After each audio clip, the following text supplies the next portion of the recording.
I started by painting the background with a night sky color because the Titanic did not sink during the day. I decided to design the sky myself so that it doesn't look too detailed. I then added the sea and reduced the brightness so that it looks like it's nighttime. I then needed to find a good picture of the Titanic. But before I do that, we need to go through a short lesson on how to create a good thumbnail. All thumbnails are different and you can do anything you want, but if you want yours to attract the eye and get more attention, you need to follow 4 simple rules. Rule number 1, always have a recognizable entity like a face or any other element that people can easily recognize. In our case, the Titanic. So I wanted to do it in the Mr. Beast style, where the Titanic would be an experiment by Mr. Beast's team. Honestly, that does kind of sound like something Jimmy would do in real life. I added an iceberg and I wanted to show that the Titanic was slicing through it. So I cut it in half and added some water splashing, which did the trick. And for the cherry on top, I added a crack on the iceberg that fit a lot nicer than I expected it to. So we have our recognizable entity. Now rule number 2, bright colors. On the YouTube homepage, there are a dozen other videos, so yours need to stand out from the rest. Here, I'll start by changing the saturation and vibrance of the Titanic to turn this pale red into a bright, vivid red, and same with the chimneys. Look at the difference. Wow. Then I added some contrast to the iceberg so that it doesn't look too flat. Alright, this is looking great, but one thing is missing. Rule number 3, add visible text. To really fit with the Mr. Beast style, I'll naturally add a gigantic price tag above the Titanic to show just how much we're dealing with here. And never forget rule number 2, bright colors. I'll add YouTube's classic red arrow with a bit of glow, and we're done. We're done, but there's still rule number 4, and you would be correct. Rule number 4, keep it simple. 3 elements or less. No one will want to click on your thumbnail if it looks like this. You can't recognize anything here. So this is the Titanic if it were on YouTube.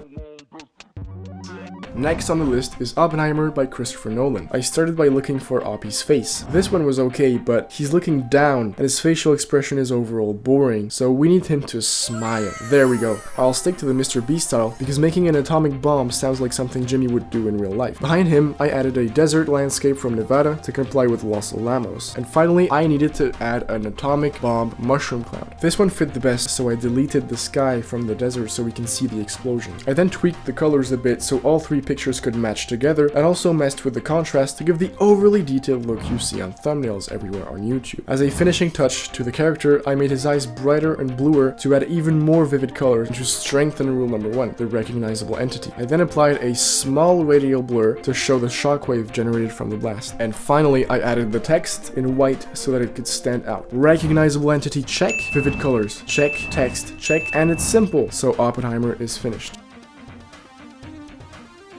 Before we move on to the next movie, I'd like to squeeze in a small begging section. If you're enjoying the video so far, be sure to consider subscribing. The last movie is 1917 by Sam Mendes. For this one I had to find an image of Schofield, the main character, that displays enough emotion to fit the thumbnail. And I think that the main emotion that comes to you when you're thinking about war would be fear. So this one does a really good job at showing that. I then painstakingly try to find a good background of a World War I battlefield. Either they were black and white or they were just bad and low resolution. And after a long time, I finally settled with this one from All Quiet on the Western Front. The problem was that in war movies, there are often not that much vivid colors. So to solve this, I added some small fires here and there with a new AI tool from Photoshop, which drastically improved the thumbnail. But we still have one problem. There is now a huge contrast between Schofield from 1917, which has a warm and bright color palette, and the shot from All Quiet on the Western Front that has much colder and darker colors. But tweaking Schofield's color balance to blue and reducing his saturation did the trick, and we can now add the text. For this thumbnail, I was going for the 100 days challenge you see everywhere on YouTube these days. And for a finishing touch, I added a light blur to the background, which really drives the attention towards Schofield.